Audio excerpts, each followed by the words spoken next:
Bem, após eu ter feito o vídeo da segunda geração dos videogames e sobre o crash dos videogames que ocorreu nos Estados Unidos da América, hoje será a continuação desta história dos videogames, com a terceira geração dos videogames, aonde ela foi de 1983 até 1987. Aonde foi a geração conhecida como a geração 8 bits, que foi dominada pela empresa japonesa Nintendo.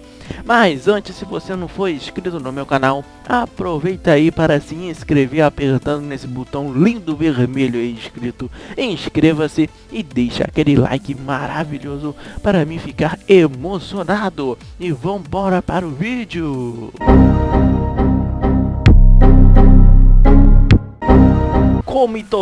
Como e qualquer vídeo da história dos videogames, primeiramente eu irei falar das características da geração. Vamos lá! Bem, a terceira geração dos videogames, conhecida como a geração 8 bits, teve uma mudança principalmente nos controles dos videogames, onde na geração passada era um controle mais estranho do que o outro. E agora aqui foi criado um padrão de controle pela Nintendo, chamado de D-Pad, aonde é aquele controle que tem aquela cruzinha no direcional e dois botões de ação, que foi uma patente que a Nintendo registrou. Então por isso que outros consoles desta geração não tem a mesma cruz, mas tem o mesmo estilo de controle. Tem o mesmo sentido ter aquele botão ali, mas igualzinho o D-Pad da Nintendo, nenhum outro console pode ter, porque é uma coisa que é exclusiva da Nintendo. E a terceira geração de videogames foi uma geração que teve que renascer, né, por causa da culpa da Atari nos Estados Unidos, na geração passada, que ela fez o mercado quase morrer com o crash dos videogames, como foi falado no vídeo aí anterior. E como ela teve que renascer a geração, isso fez com que o mercado japonês, que era um mercado que não era o principal dos videogames, antigamente o mercado principal era o americano, fez com que o japonês se tornasse agora o mercado principal, aonde toda e qualquer empresa que fosse lançar um console, ela lança primeiro no Japão, para depois lançar no resto do mundo. Esta geração também teve que competir também com os jogos dos computadores, que eram jogos de um gráfico melhor. Porém, a diferença de ter um gráfico melhor, mas porém, como eu falei no vídeo da história dos computadores, nesta época, nos anos 80, para você mexer em um computador nesta época, você tinha que aprender os comandos básicos para poder rodar o computador, para poder funcionar o computador, como era na Apple II, Apple I, nessa época, onde nem o Windows ainda existia ainda de fato. E com isso, fazendo assim um grupo maior de pessoas preferir comprar consoles ao invés de um computador, por ser mais barato e também mais fácil de se jogar. Os consoles também tinham até agora até 5 canais de áudios. E como foi falado, a geração é 8 bits, onde são 3 bits para áudio e 5 para cores. Também houve a criação das trilhas sonoras nos jogos, que se tornaram uma coisa marcante em todo o videogame, em todo o console, onde aquelas musiquinhas que tocam no fundo da fase, elas não são mais efeitos sonoros como era na Atari. E com isso teve também a oportunidade de criar jogos com enredo, história e finais, aonde agora não são mais jogos só para registrar uma pontuação, existe um final o jogo assim de fato. Uma cutscene final, uma historinha, um textinho, alguma coisinha tinha no final, não era mais só para registrar pontuação como era nos jogos da Atari e arcade também.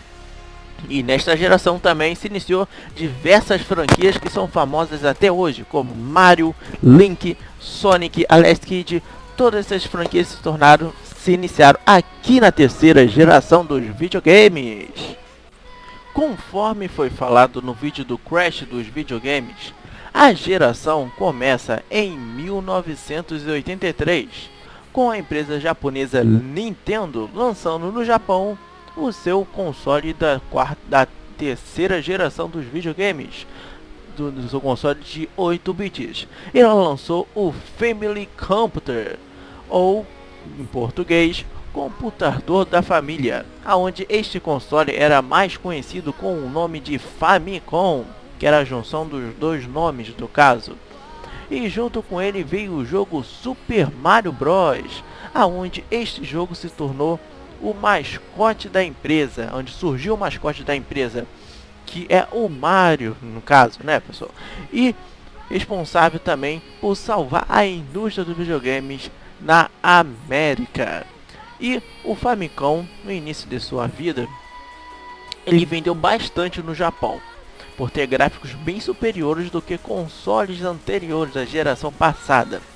Porém, o Famicom ele foi feito com alguns erros de programação graves, aonde fazia que o console não conseguia rodar um jogo corretamente.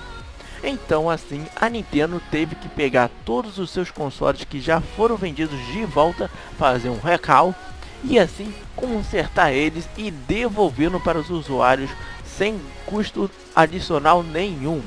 Após esta correção, claro, o Famicom no Japão foi um sucesso inalcançável, meu amigo. E após este sucesso que o Famicom fez no Japão, a Nintendo começou a ver o mercado dos Estados Unidos, o mercado americano, com olhos bons. Apesar que lá nos Estados Unidos o mercado estava muito sombrio por conta do crash dos videogames que ocorreu na geração passada, que eu contei aí no vídeo aí. E todo mundo estava enjoado no videogame. Então, pensando nisso, a Nintendo decidiu reformular todo o seu console. De antes, o Famicom, que foi lançado no Japão, ele se parecia mais com um brinquedo de videogame e não um videogame. Parecia um brinquedo de fato para a criança, não um videogame de fato. E eles mudaram para tipo um mini computador, que quando os americanos vissem este console, achassem que ele era coisa de adulto e não mais para crianças. E além disso, ela também decidiu mudar o nome do seu console para Nintendo Entertainment System, Sistema de Entretenimento da Nintendo em português, ou também ele também é conhecido como Nintendo NES, ou também conhecido como NES, e aqui no Brasil conhecido como Nintendinho também, aonde inicialmente a Nintendo tentou lançar o console na América através da Atari, com conversas com a Atari, já que a Atari era conhecida aqui na América e ela não sabia como que era o mercado aqui, ela não tinha conhecimento ainda, só sabia que tinha acontecido uma coisa muito grave com o crash dos videogames, no caso, né? Mas pensando bem, ainda bem que a Atari não mostrou interesse no projeto da Nintendo, pois como a Atari estava mal falada na América, provavelmente o console ele não iria fazer sucesso que fez e a gente não ia ter os sucessos que nós temos hoje em dia do Mario, né, de fato, né? Fazendo assim, a própria Nintendo lançar o seu console em 1983 nos Estados Unidos, junto com o jogo Super Mario Bros. Inicialmente, ela lançou como um teste de aceitação para ver se as pessoas, os americanos, voltassem a gostar de videogame. Aonde esse teste foi muito bem aprovado, aonde rapidamente ele caiu na graça do povo americano. E como a Nintendo resolveu este problema dos jogos que eram muito enjoativos e repetitivos que aconteceu lá no crash dos videogames? Simples. Eles falavam que os jogos que eram testados pela Nintendo e que tinham uma comprovação de que o jogo era bom, vinha com um selo de qualidade na capa do jogo, aonde fazendo com que o povo não desconfiasse mais das empresas, aonde vendo aquele selo de qualidade da Nintendo no jogo, tinha toda a certeza de que o jogo estava em perfeita estado para jogar, que você ia se divertir pra caramba, meu amigo. Foi neste console aonde surgiu diversas franquias de games que todo mundo conhece hoje em dia.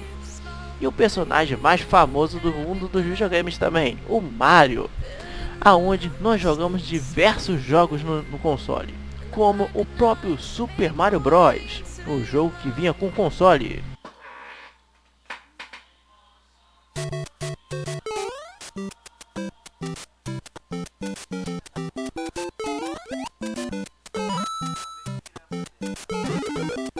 The Legend of Zelda, o início de Link, um personagem também que ficou mundialmente famoso no console.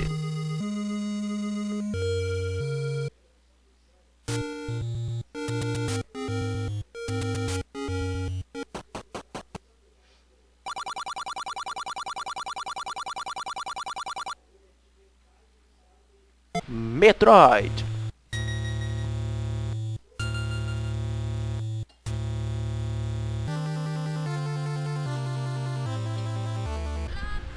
Castlevania.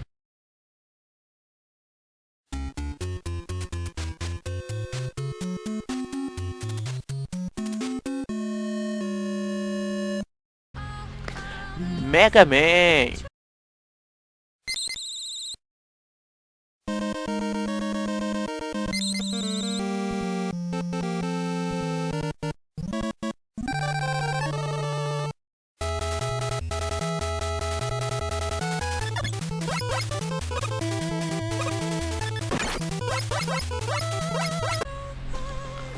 Contra.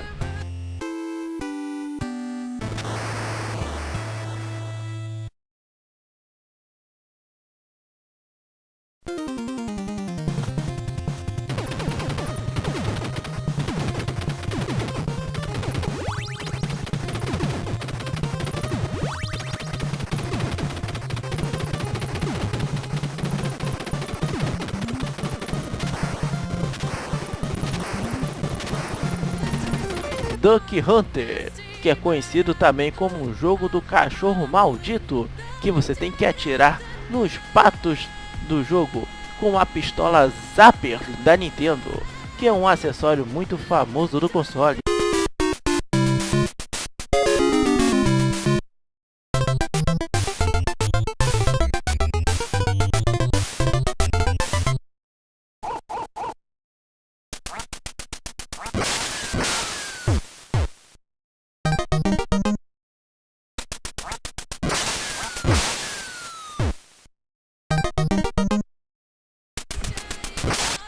E também o Kirby Adventure, que o Kurai ama esse jogo, rapaz.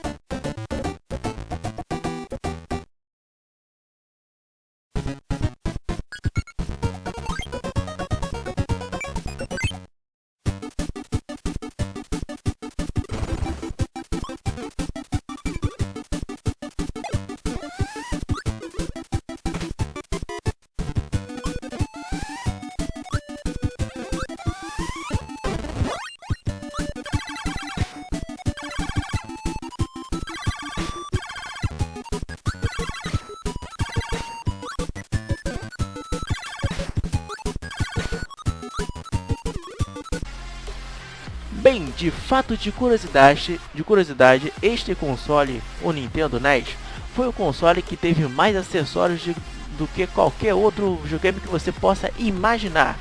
Qualquer coisa que você pense, pode ter certeza que já foi lançado para o Nintendo NES.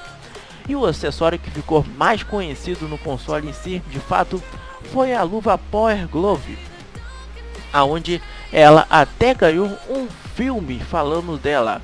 O filme é O Gênio do Videogame, um filme bem antigo, onde mostra um garoto usando o acessório, jogando o jogo Outrun de NES.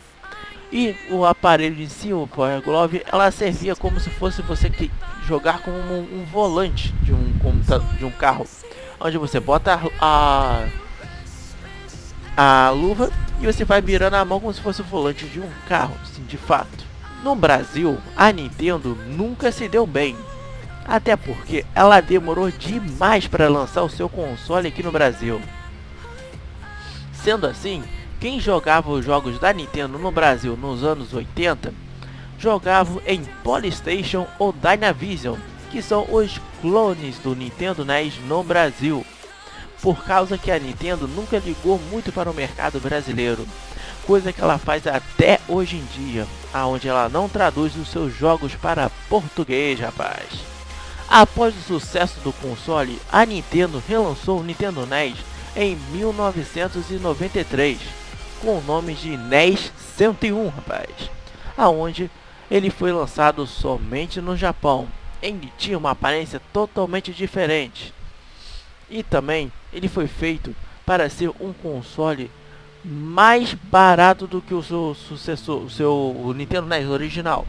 E o engraçado é que o controle desse videogame era muito parecido com o Super Nintendo, o controle do Super Nintendo, que é o seu próximo console, rapaz.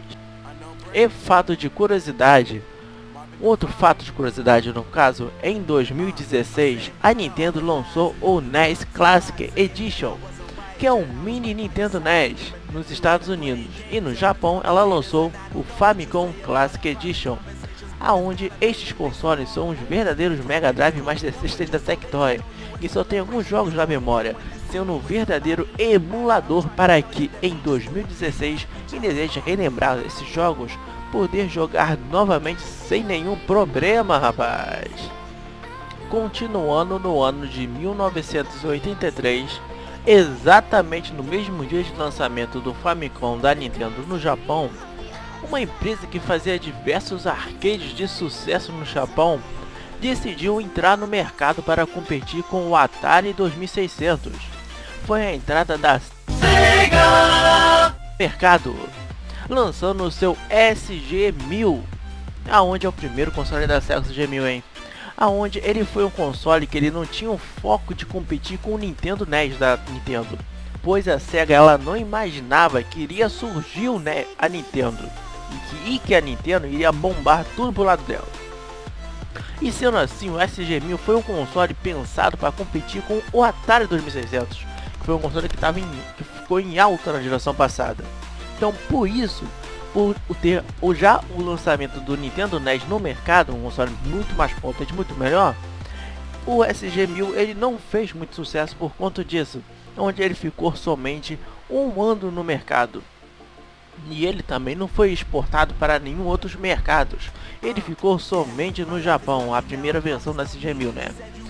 Por que eu estou falando isso? Porque após o lançamento do SG-1000, a Sega, em 1984, decidiu lançar a segunda versão do SG-1000, o SG-1002.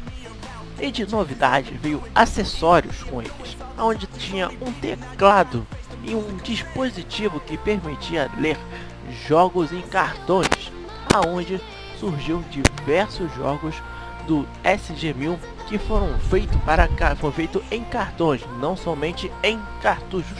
Era cartuchos e cartões, onde ela tinha uma capacidade de armazenamento maior e também era mais difícil de piratear os jogos por conta de cartões e cartuchos você consegue bem facilmente. E também com um design totalmente diferente. E agora de fato é a primeira tentativa da Sega de competir com o Nintendo NES, onde é um console mais moderno e mais cara de uma máquina de entretenimento, igual a Nintendo fez quando lançou o NES na América. Após isso, em 1985, a Sega lança no Japão mais um console para tentar competir com o NES. Agora de fato é um console mais potente que o Nintendo NES, principalmente na questão de áudio, aonde é o Sega Mark III, que era bem parecido com o SG-1002, porém ele é um console bem mais potente, com um processador bem melhor do que o Nintendo NES e o SG-1002 também. Ele vinha com um chip de som, o Yamaha WM2413, aonde deixava os jogos com um som bem melhor, rapaz. Então, com o sucesso do Sega Mark III que ele fez no Japão, a Sega decidiu olhar para o mercado brasileiro e americano também. Mas ela viu que o seu console não tinha uma aparência que agradava e também um nome que não chamava uma atenção. Então assim, em 1986, a Sega muda a aparência do seu console para um com as cores pretas e vermelhas.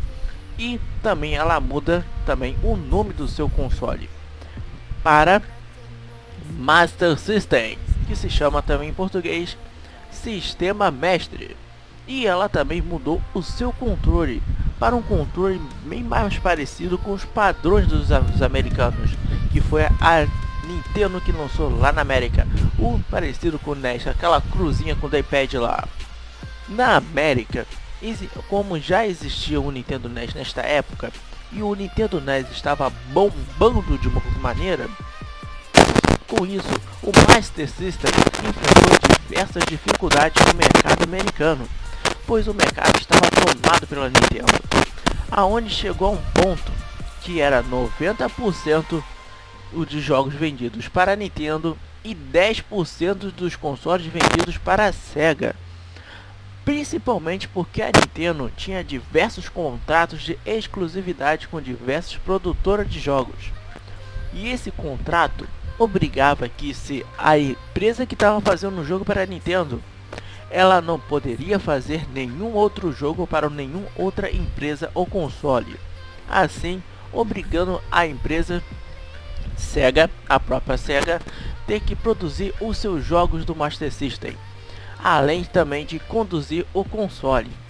Pensando assim que era muito trabalho fazer as duas coisas ao mesmo tempo, a Sega teve que ter aliados para tentar frear o domínio da Nintendo, aonde ela ficou de fato produzindo seus jogos, mas jogou a divulgação e a comercialização do console para uma outra empresa.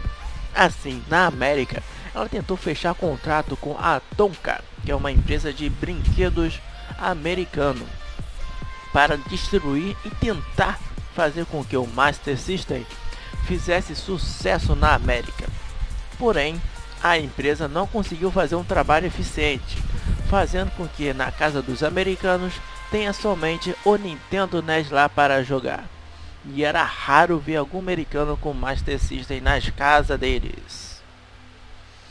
Após isso, a Sega em 1990 recuperou os direitos de comercialização do console nos Estados Unidos e assim decidiu fazer uma nova versão do console, onde ela lançou o Master System 2, que era um modelo bem mais barato do que o original e que retirou do console original duas coisas essenciais que reduziu o preço do console: a entrada de óculos 3D que o Master System tem e a retrocompatibilidade com os jogos do SG-1002 através do Sega Card, que os jogos que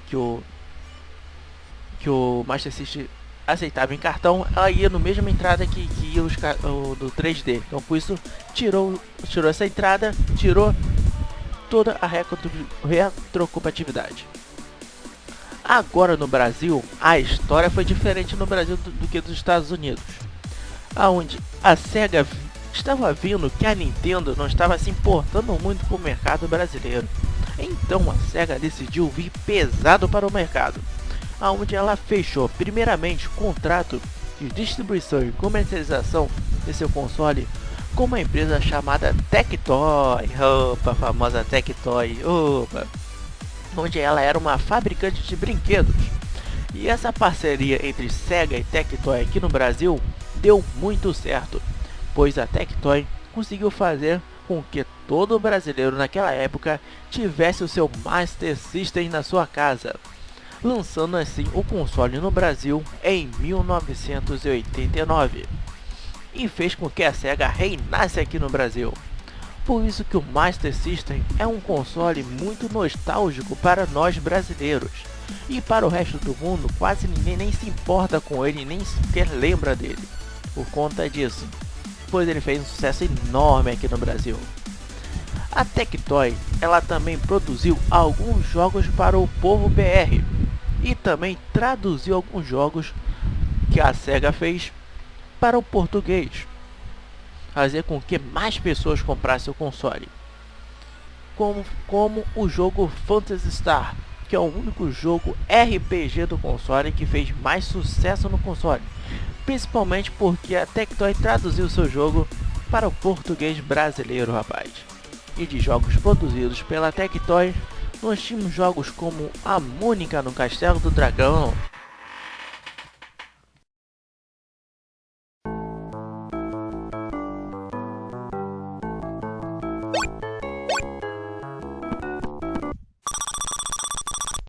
Nós tínhamos também o Street Fighter 2 para o Master System, uma coisa que ninguém esperava, que tomou um susto.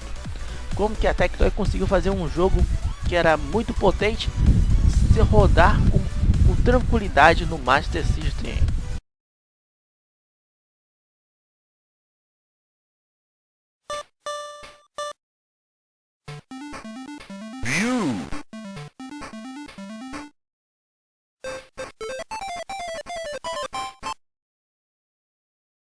Round 1.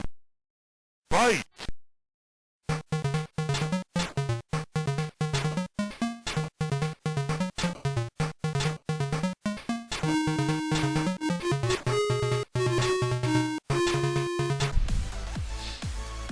Ela também fez o jogo Chapolin vs Drácula e entre outros aí que tem um monte aí pelo mundo.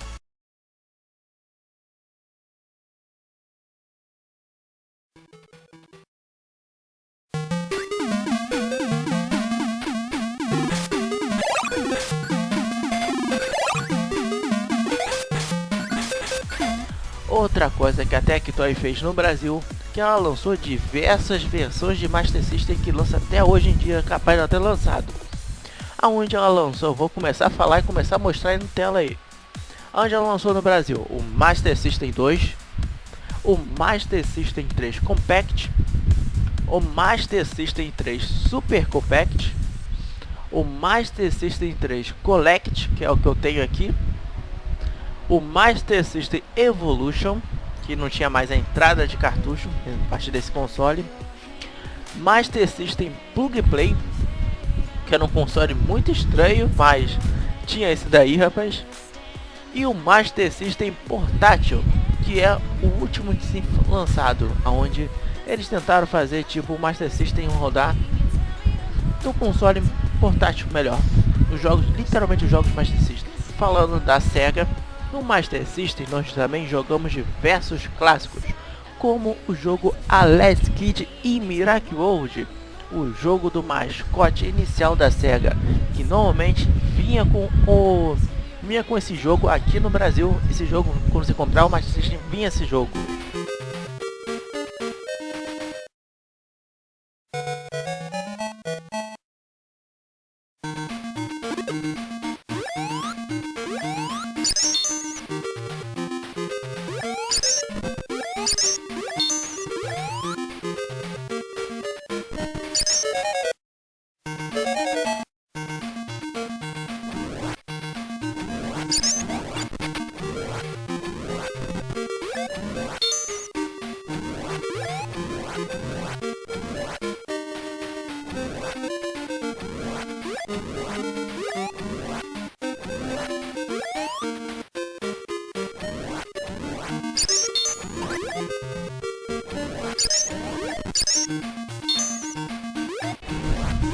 Nós tínhamos também o Sonic 1 de Master System.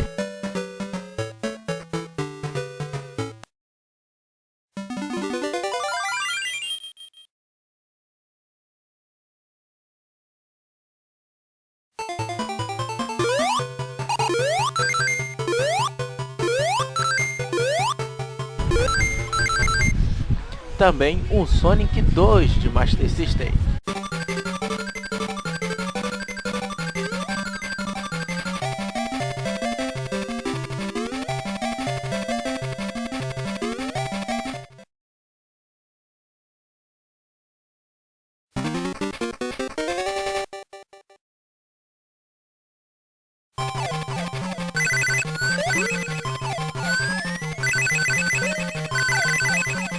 Que é o novo mascote da Sega, né, que bombou a partir do Mega Drive, que é o próximo console da Sega, a próxima geração.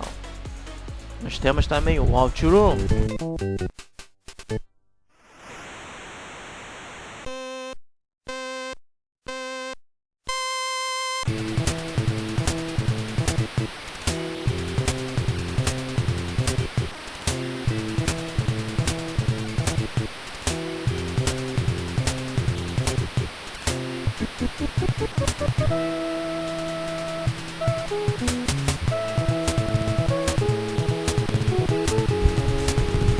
O Boober Boober.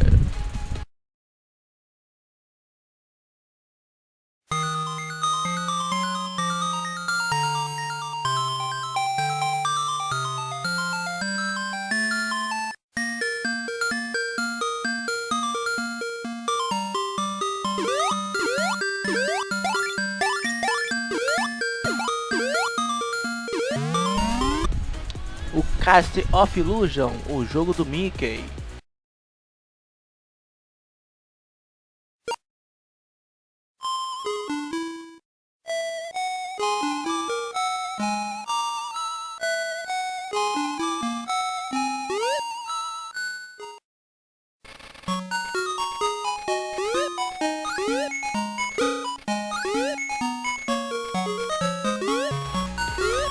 Jogos de verão ou California Games, onde a Tectoy chamou aqui no Brasil como Jogos de Verão e a SEGA nos Estados Unidos e Japão chamou California Games.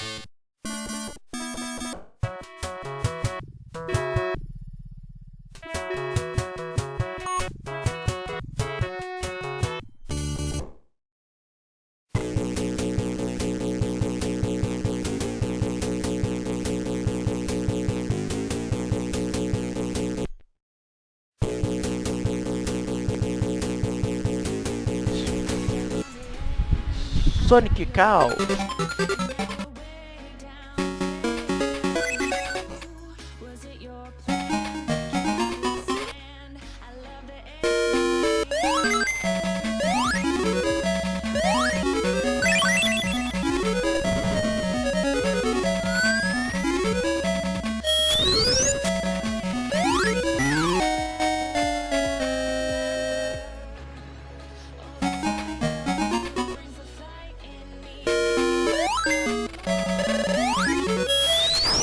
e Phantasy Star.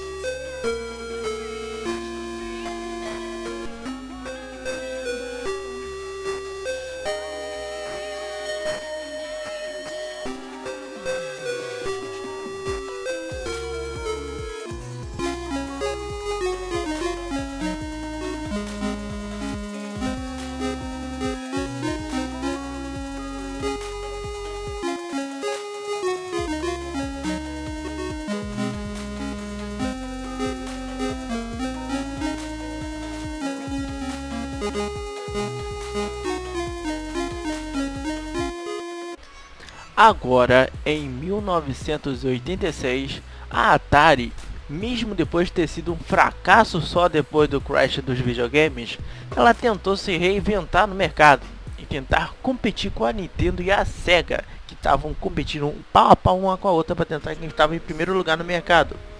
Assim, ela lança o Atari 7800, que é um console sucessor do Atari 5200, aonde com o mau histórico que a Atari estava e o console ter somente jogos que eram portes do Atari 2600, a maioria, de fato, ele foi um fracasso só na América, pois ele tinha gráficos bem parecidos com os consoles da segunda geração, com o Television e ColecoVision, aonde fez com que esse console só foi lançado na América, pois na Europa e nem no Brasil chegou, de tão fracasso que foi na América de fato.